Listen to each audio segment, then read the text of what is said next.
Well, good evening, everybody. Yes, that is my face up on your screen. Don't worry, you won't have to stare at the big giant head for too long here. Welcome, everybody, and thanks for joining me on what is a beautiful evening. So, a little bit different take on the webinar tonight. I'm kind of calling this a back to basics webinar. I've had a lot of email questions and comments and thoughts on Facebook and things like that, just with a lot of questions along the lines of, well, we have all these facts at our disposal, why don't we use them? We have all the data on our side, so let's just tell people the facts, and they should be able to figure out the right conclusion for themselves and vote for the candidate that's with the facts, or is with issue X or issue Y. And most of you have probably heard me or George Lakoff or somebody say that facts don't matter. And it's not that facts don't matter. Facts are very important, and we would like to think that our policy positions are such that they reflect science and fact. And while that's true, the art of persuasion and getting people to believe in what you believe is very often not an issue of facts versus non-facts, or fake news, as it were. It is very often a much deeper connection than that. So that's part one. And then part two is this whole idea of, back to the age of reason. And is this idea of, well, then what do we say? Or, if we can't talk about issues, what do we say? If we can't talk about facts, what do we say? And again, it's not that issues aren't important, but something much deeper connects us. So I thought that it would be good to do a little bit of a reboot based on obviously looking back at the presidential election, but more recently, for those of you who followed it, this Georgia election where Ossoff lost and kind of snatched defeat from the jaws of victory, as it were, because a lot of the same mistakes were made. And what I hope can come out of this, and all the work that other people are doing as well, is this idea that all of these groups, such as Indivisible and the Resistance and whatever you want to call it, the Our Revolution people, can start being for something that is has a much deeper connection with people than a set of issues. And thanks to the wonders of modern technology, I've got my phone here. I've got some examples on my phone as well that I want to refer to in the context of the slideshow here. So a couple ways for those of you who are new to this format here. The live chat box, you see some people have already commented, is open for questions. And also you can send me an email, and I will also be able to see your question on email. And my email is at the top of the chat dialogue up there, scottw@frame4future.com. That's my email. So you can email me and I'd be able to see that. Or you can email me later too if you've got a follow-up question. Sometimes questions don't always pop into your head at the moment. So the title of this, I think, is apropos. I've had some conversations with people talking about community and talking about how to forward an idea of positive change for people. And a lot of it obviously has to do with our values, but then the question is, okay, so how do those values relate to facts and science, and what can we say to start evoking these ideas. So I just want to do a quick little intro here. This is stuff that I've been talking about a lot, but again, I think it's important to recap it, because to be real honest, this stuff never gets old, and it's always something that we need to be aware of. And especially coming off these recent elections here, very obviously we need to do a better job of motivating and inspiring people to engage in politics. And there have been instances of that happening. Obviously, Donald Trump inspired a lot of people to get involved in politics for the first time, and so did Bernie Sanders. And they were successful because they were for something. They stood for a belief system that motivated people. Second thing, and my friend Mike McCabe has talked about this a lot. Matt Rothschild talks about this a lot now, with him being at the Democracy Campaign, the Wisconsin Democracy Campaign. Sorry, I know there's some folks from out of state on this. So we've got to find a way to counter the influence of money in politics. So it is our world. This is the world we live in. And, it's one thing to say that it's a problem, and it's something else to actually do something to counter it. And we're going to look at in a little bit here that one of the ways to counter the influence of money in politics is through making connections with people. And we'll get to that in a minute. We have to find a better way to communicate the things we care about. And a lot of people have been talking about this rural-urban divide, political divide, and we have to find a way to communicate and reach across that divide, because that's the only way that progressives are going to win elections again, is to bridge that divide and communicate effectively the things we. There's huge income inequality, and there's there's rampant issues. So the point that I want to make is that we're really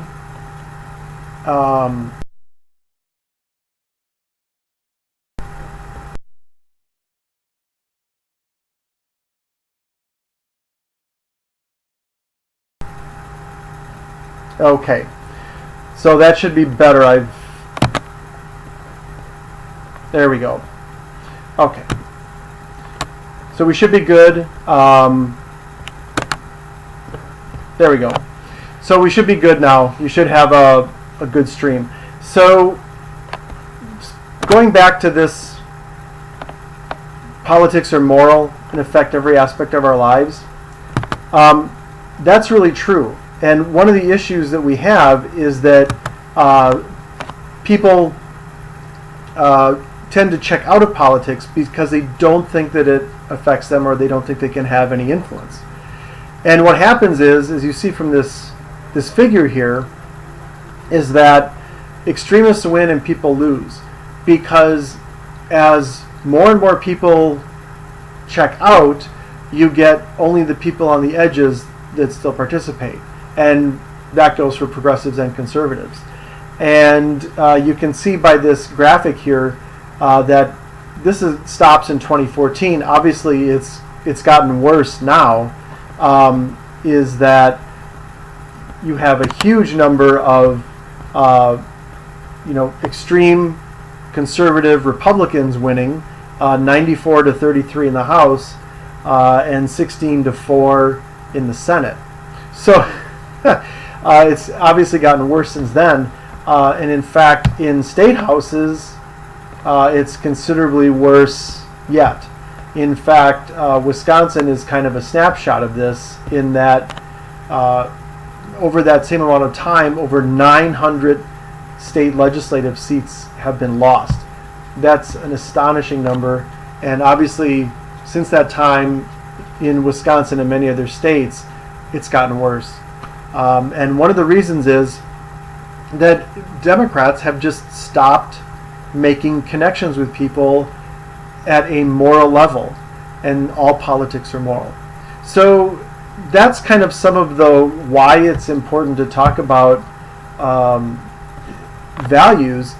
But obviously the question I always get is, we can just tell people the facts and we'll be good to go, especially because we have the facts on our side. We have science and research largely backs progressive positions on things like education, on healthcare, on the environment, obviously, on women's health, and obviously on labor and minimum wage. And yet, we don't seem to make any headway on those issues specifically, or in elections that are based on those issues. And I'm going to transition now briefly to my little notes here on the phone. I got a Twitter, one of my followers on Twitter is actually in the Georgia congressional district where that race took place, and he's actually, we have been in touch for quite a while. And he sent me a message on Twitter that says, if you compare Ossoff's lack of values-based messaging to the messaging of Jeremy Corbyn and Labour in Britain, you can see why the results differ.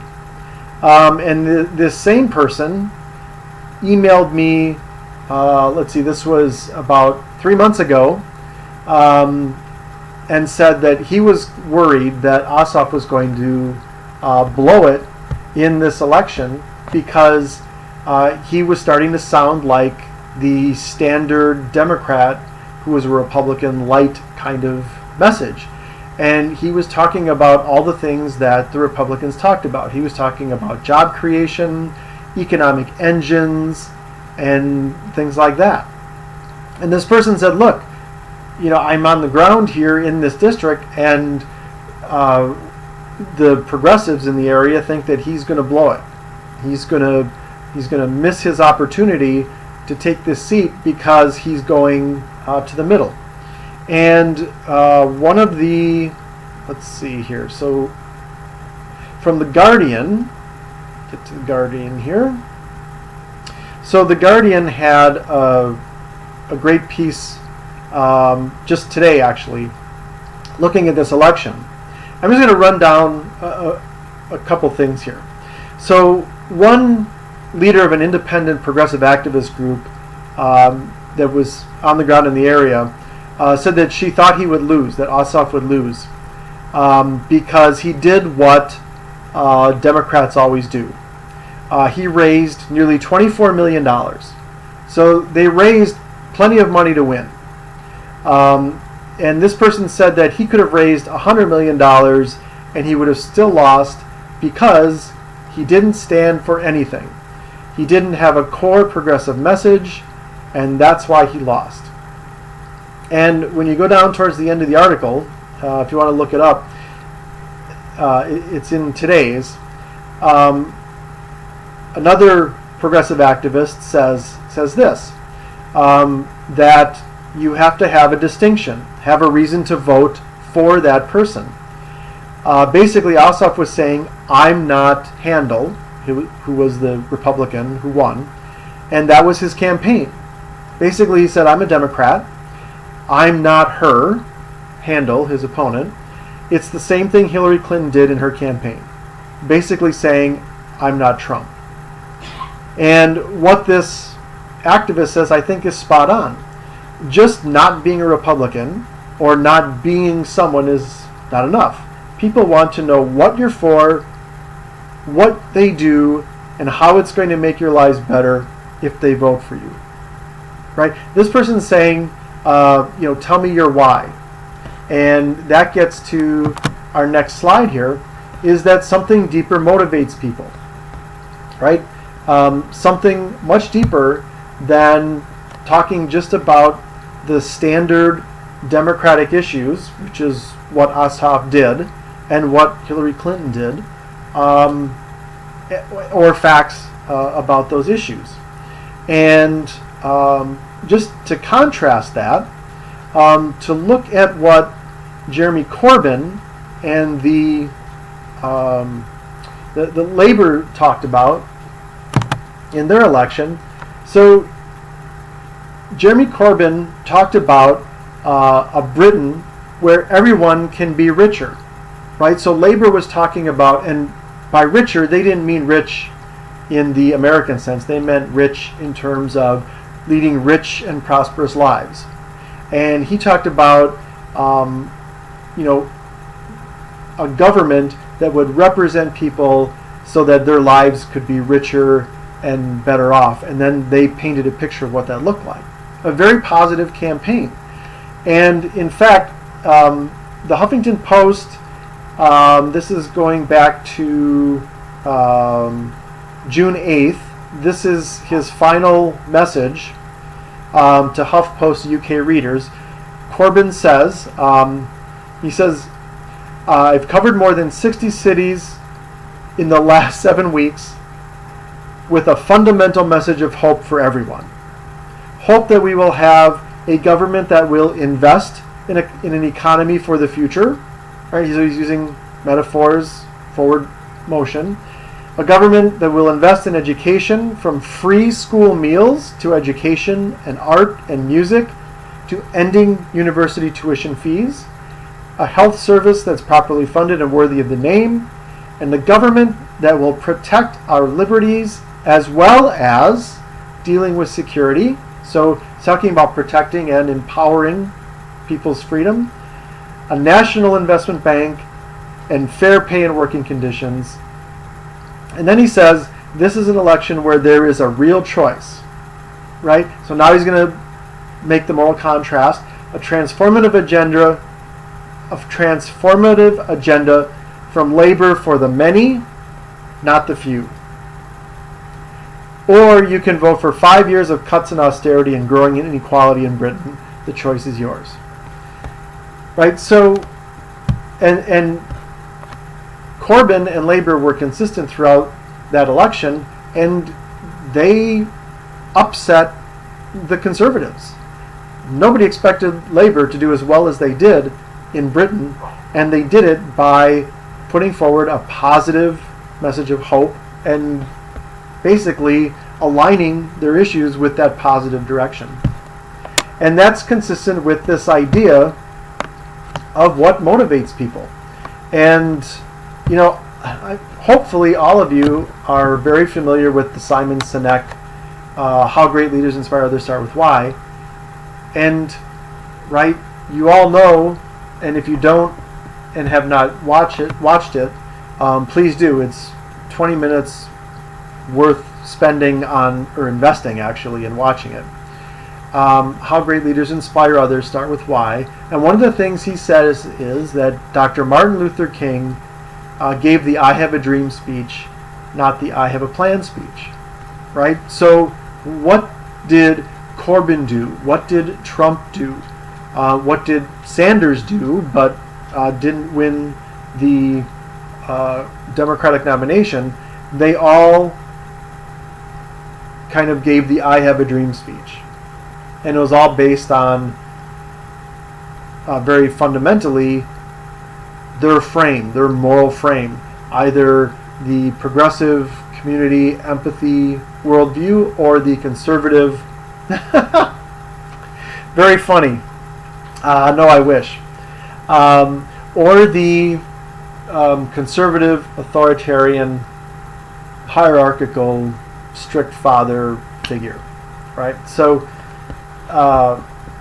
and another interesting question I had, in fact, just today on Facebook was, well, so if you use language that is consistent with the conservatives, like, I'm going to stand up for blank, or I'm going to defend, defend your freedom, or something like that.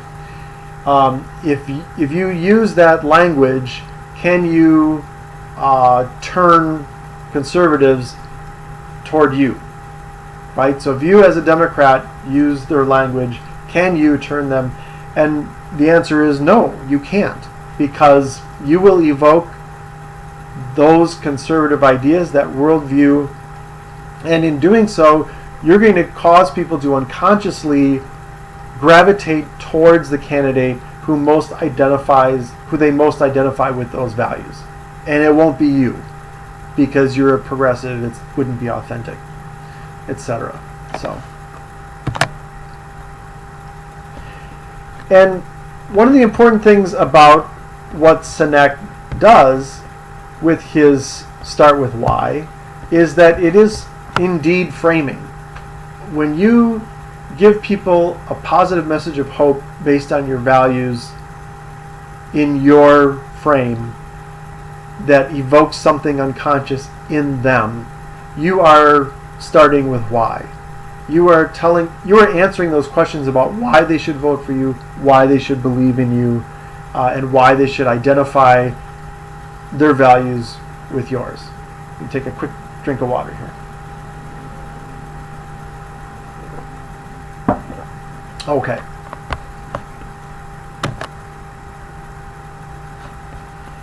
So I want to relate this research that I've also talked about this quite a bit with different groups of people. And again, if this is something you've heard before, it's good to hear again, because we need to put this in the context of these races that we've just seen, and now the future races that are going to be coming up in 2018. And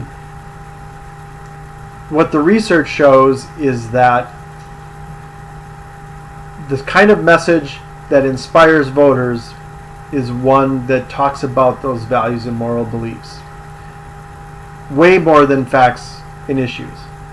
And everything we've seen over the last decade shows that to be true in terms of different political campaigns and winning or losing. And this Ossoff-Handel race was a perfect example of that.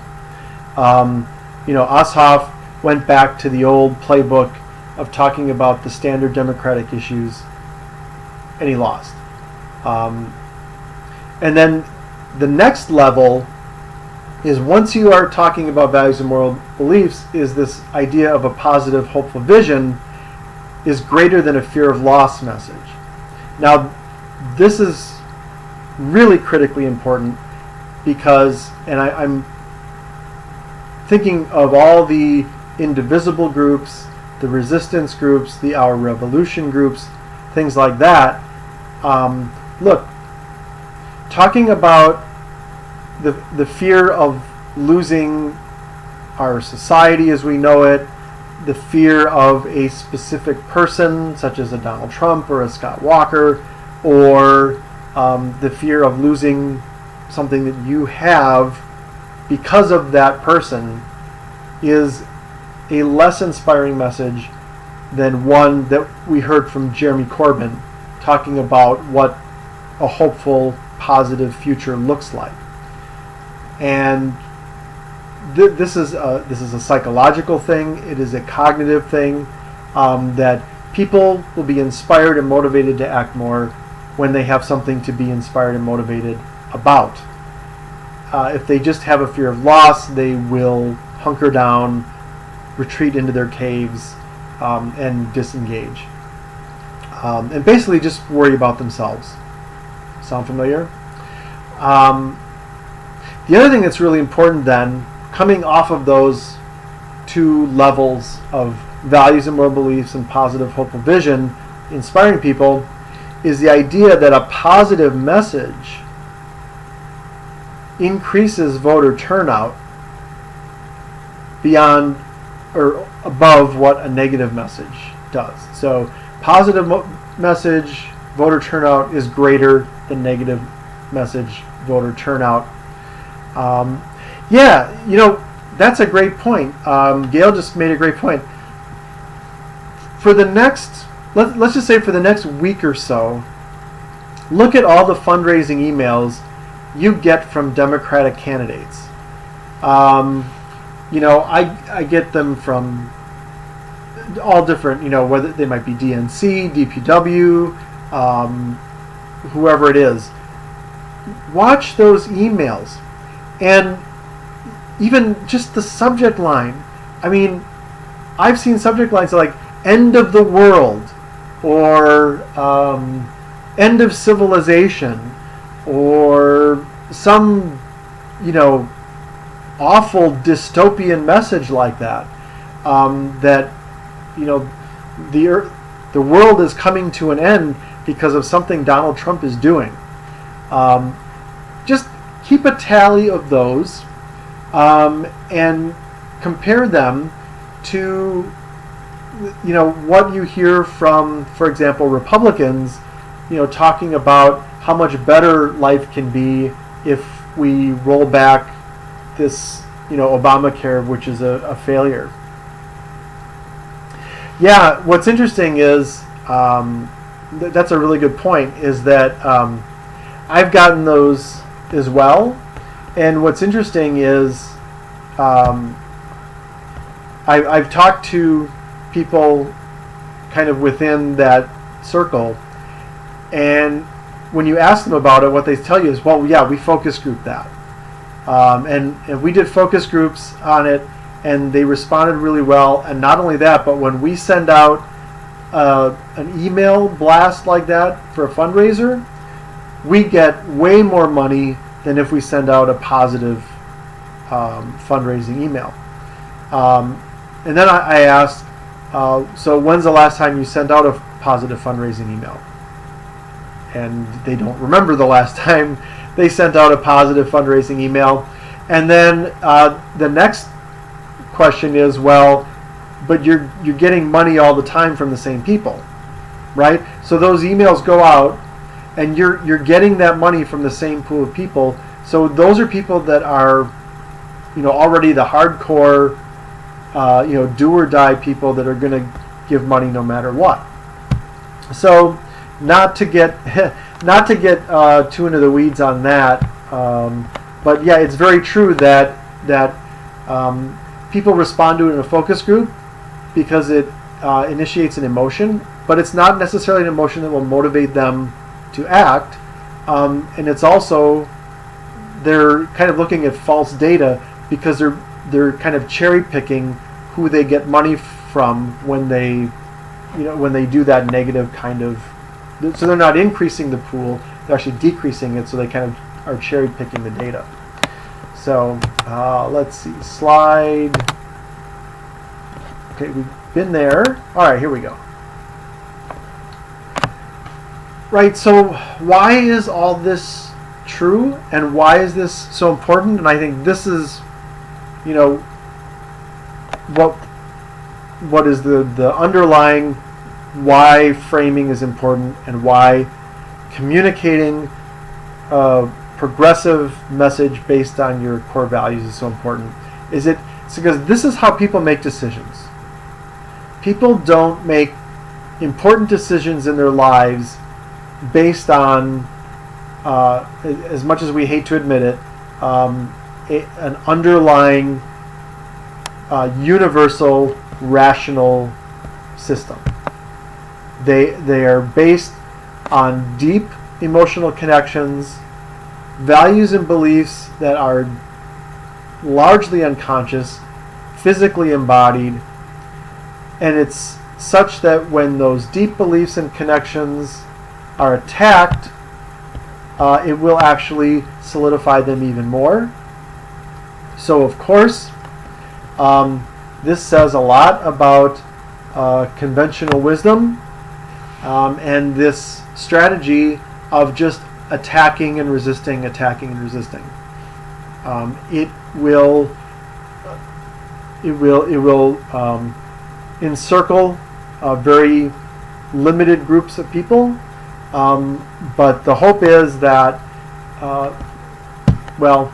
there will be some attention paid to some of these ideas of messaging and framing that now more and more people are starting to talk about. To the point where now we need to start actually communicating what real framing is. And I can attest to there are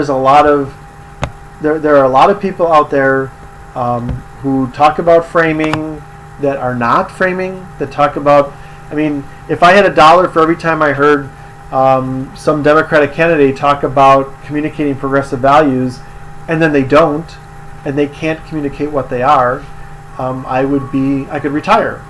So it's important to understand that the two moral worldviews of authoritarian, whatever you want to call it, I like the term authoritarian, hierarchical, strict father, whatever you want to call it, strict authoritarian father, but I like the authoritarian and self-interest.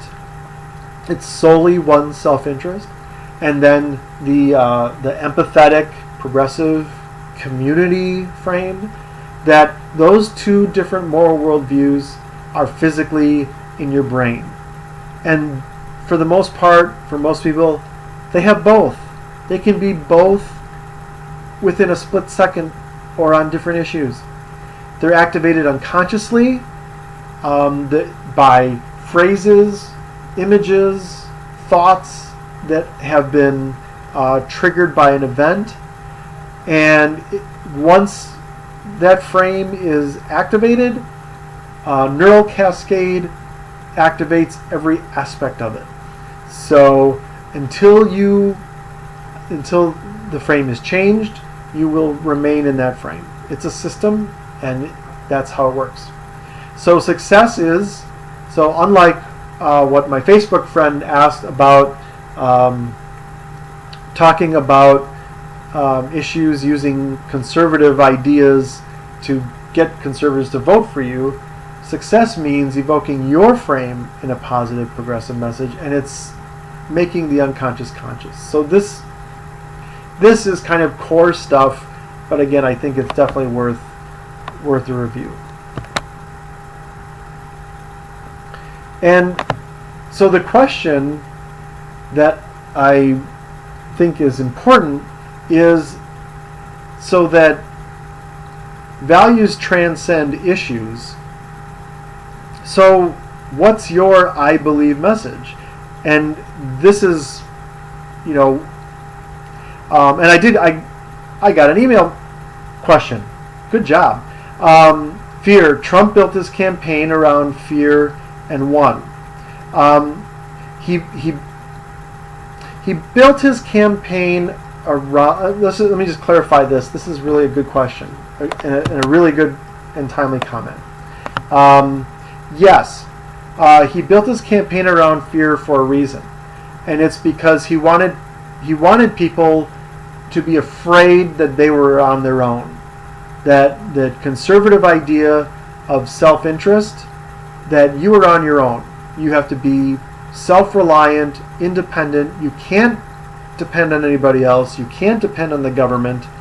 And that's why fear works. Because if you are afraid of ISIS, if you are afraid of the government, if you are afraid of immigrants, right, what are you going to do? You're going to hunker down and you're going to stay in that self-interest frame. You're going to stay in that conservative, because you're going to look to an authoritarian leader to save you. And that's exactly what Trump wanted. And he did it really well. But make no mistake, and we have to be really clear about this, Trump's overall message in the campaign for people who were in that frame, that self-interest, authoritarian, looking to an authoritarian frame, was a very positive message. It was a very positive, that you vote for me, I will make America great again. That's a very positive message. And whether the facts were true or not, see, this is where the whole facts thing comes in. Remember, the facts don't support the frame that you believe in, you're going to reject them. And that's what people did. How many times did we hear people say, yeah, that Trump, he's a womanizer, but, he's my guy. He's going to make America great again. That's much more important, right? That's how important framing is. And that's a great observation that, yes, fear helped reinforce the frame and solidify how people perceived his message, and then his positive message of make America great again, that he was the guy who was going to lead us all out of it. So those two go hand in hand. You're in danger, yes. Right, I'm the strong man. I'm the guy that's going to save you and protect you. So that's a great observation. So from the progressive point of view, in terms of empathy and caring for others, we need to have core, I believe, messages to talk to people about. And why is that important? It's because the progressives who have been successful, like Bernie Sanders, like Jeremy Corbyn, there's others, a lot of others, Elizabeth Warren, they all evoke these four core ideas. And, there are a lot of you who have seen these before, but they're good to come back to because they're fundamental. And we can build this idea of, caring for others, the politics of caring, empathy, and that's the type of government and the type of policies that we should have in this nation. Those are four important ideas that can be evoked when you care for others, right? My freedom comes with a responsibility for all of yours. Right. Exactly. That's right. If you stay in the limbic brain, you will not reason, you will react. And part of making the unconscious conscious is to get people to react in a different worldview, outside of the authoritarian and into the care for others frame. Right? So democracy succeeds when we care for each other. People just don't act in their self-interest. Private life and prosperity depends on the public. This, again, goes to caring for others. And then public and elected officials have a moral responsibility to protect and empower the people they serve, i.e., care for the people in their community. So those are all kind of values that can feed into messages and ideas. And transitioning to giving voice to a movement is this idea of, so knowing that having this unconscious values or values that surround empathy and caring for others as the core of who we are, right? So then what you have to do is say, okay, what are my key issues, or what are our key issues in our community? How do those values from that previous list of four, how do they determine our positions on the issues, right? So if my issue is education, right, what I care about in education comes from those four values, right? So then when you talk about education, how are you going to communicate those values? Because those are the common shared values, and then you can see a contrast from your opponent's values, because your opponent's values are going to be about some kind of, again, authoritarian leader at the top deciding what's right and wrong, acting in their own self-interest based on a hierarchy, and everything being based on this principle of discipline and having nothing to do with community or caring for others, right? So you can then see the difference between your opponent's values and yours, and you can use that to your advantage. And how do you use that to your advantage? You do it by undermining your opponent in your frame, right? So if your opponent is talking about job creation, let's say like Scott Walker, and you're talking about how we need to have a state and a community where we, have policies that reflect our values of caring for everyone and making sure that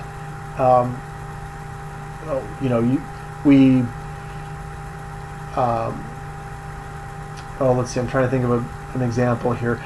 So if you have the idea of people who work for a particular company, we've talked about profit creators instead of job creators. They create profit for these corporations, so they ought to receive a fair portion of that profit, and that should be the case for everyone who works or everyone who participates in the economy, and our policies reflect that because we care for others. You can look at Scott Walker's policies and say, no, he doesn't care for people like you. Why? Because his policies only benefit a select few people. It's the people who are, own the giant companies and who take advantage of workers by not paying them a fair portion of the profit they create. So Scott Walker cares for people who are greedy and selfish, and our policies are going to reflect caring for everyone in the community. So you kind of see how you can undermine. It's kind of off the top of my head, but gives you an example, because then you're not evoking Scott Walker's authoritarian frame. You're not talking about job creation. You're not talking about economic growth. You're talking about people and communities and, again, caring for others, but in a way that explains an economic system where people who work create profit, so they ought to receive a fair portion of that, right? So that's a moral statement. So that's kind of off the top of my head, but it gives you an idea. Oh, sorry, let me go back to that slide, right? So you see how that works, right? So you can do that on every issue. And the point is that your message should be very similar on every issue, because that's the only way you're going to get the repetition of the frame that you want evoked and reinforce it. So it's good to have commonality. It's good to have repetition. So to conclude, and thanks for all the really good comments here so far. Thank you for pointing that out. And I actually haven't watched the whole thing yet, Randy Bryce's ad. The one thing that was a little bit of a red flag for me in that ad, I'll just take a quick segue here. The one thing that concerned me a little bit was it was really a lot about him.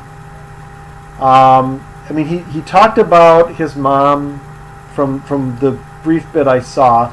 I did hear that line, but it was kind of, it struck me as being a little bit, about him and how strong he is, because it was kind of, the end. There's that line about how, Paul Ryan, let's trade jobs. You come and work the iron, and I'll go to Washington or something. Like, you couldn't handle my job, kind of, manly thing. That concerned me a little bit. So we'll see. But that is when one of us falters, we all do best when we bring them along. That's a really good line. I think it could have been said better. Bringing them along, that kind of sets them aside. But overall, that's a great line. So I'll have to watch the thing in more detail. But just from what I saw, the little glimpse I saw, he kind of mixed metaphors and very biconceptual ad, because he kind of had the authoritarian, but then he also had that progressive idea of we all do better when we take care of each other. So kind of kind of biconceptual ad making there. So, but thanks for pointing that out. I'll have to keep an eye on that. So to conclude with a couple things. First of all, how do we be successful in our communities? And I just had a conversation with somebody today. If you're on, you know who you are. Talking about how to be more visible as a county party in the community, and without running into the usual walls that go up. And this idea of direct outreach and personal contact doesn't stop when the campaigns stop. And people can, so for example, county parties or local progressive organizations could start hosting things like community service events every month. Clean up the park, clean up the Little League diamond, do a book drive. Right. No, and that's just going back to the Randy Bryce ad. Yes, that was an empathetic moment, and then I think later on, I might be wrong, but there's a spot where he's like walking through a factory or a job site, and he's talking about how hard he worked, or how hard he works, and how difficult his job is, and it's almost like how disciplined I am, kind of that kind of borderline authoritarian, me thing. So again, I'll watch it again, and maybe do it for the next Thinking Points journal. That maybe I think it's a very biconceptual, which would make sense. I mean, it would make sense. He is a union laborer and probably grew up in an authoritarian household, so it would make sense that he would run an ad that is kind of biconceptual. So yeah. So getting back to the idea of community service, be visible as a group of progressives in your community by doing things for the community, but make it public and then invite other people from the community in. Make it a community event and then do an ice cream social afterwards. And don't make it partisan, necessarily political, but make it about the community, right? Because that's how you're promoting your values and acting on your values within the community. And then you create connections with people that transcend campaign time. So that's an idea of direct contact outside of what we consider to be kind of political contacts. Obviously, supporter engagement into the community is a big thing. So the other thing is, this goes along with being a positive promoter of your values and beliefs and how you share them with others. So that's again kind of living the values, living the empathy in the community. And then the last two things are really important. Messaging that communicates a positive vision for the future based on your values, which we've just talked about, and a structure of how to do that. And then message focus and discipline. Once you come up with, we're going to say this, then, make sure that you're consistent with not only the message, but which frame you're evoking. So, and again, to close, I will definitely go back, and I do need to watch the Randy Bryce commercial in greater detail, because I just saw snippets of it. Finally, so to close, so just you should all have my info there. So to close, I just wondering if there were a decent number of folks that saw Kathleen Vinehout's, let's see, this was campaign email sent out on Monday, June 19th. And the title is Our Communities, Our Future. And what's interesting is it starts out by saying the heart of our campaigns has always been about community. Our campaigns are locally based and community driven. And I like this line here. Our message is about community, about creating vibrant communities where people want to live, work, raise families, communities in which we all share in the effort and we all share in the rewards, communities where everyone's participation is honored and respected. And that's very, very close to what we're talking about here. And then if you go on, she talks about building a community, and then she talks about different issues. When wages of workers go up as fast as CEO salaries. Workers are rewarded for their contributions. So that's kind of very close to the whole kind of profit creator thing. Reward for your contributions. Those who are sick or injured don't have to worry about paying for health care. Invest in great schools for our children. Talks about air, water, preserved and enhanced for everyone's use and enjoyment. Community where decisions about the community are made by people who live there. So that's something to keep an eye on, because that is very, very close to what we're talking about here in terms of how to effectively message. Now, connecting that with a whole lot of people is another thing. But that's something that, again, if the foundation is laid in various communities, then it's much easier for something like that to take hold. So with that, we're gonna say goodnight if there's no more. Thanks for all the comments and questions, and thanks for the email question. That was good. Never had one of those. Try that again sometime. So thanks everyone.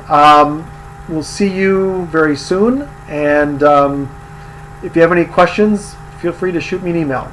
So thanks, and good night everybody.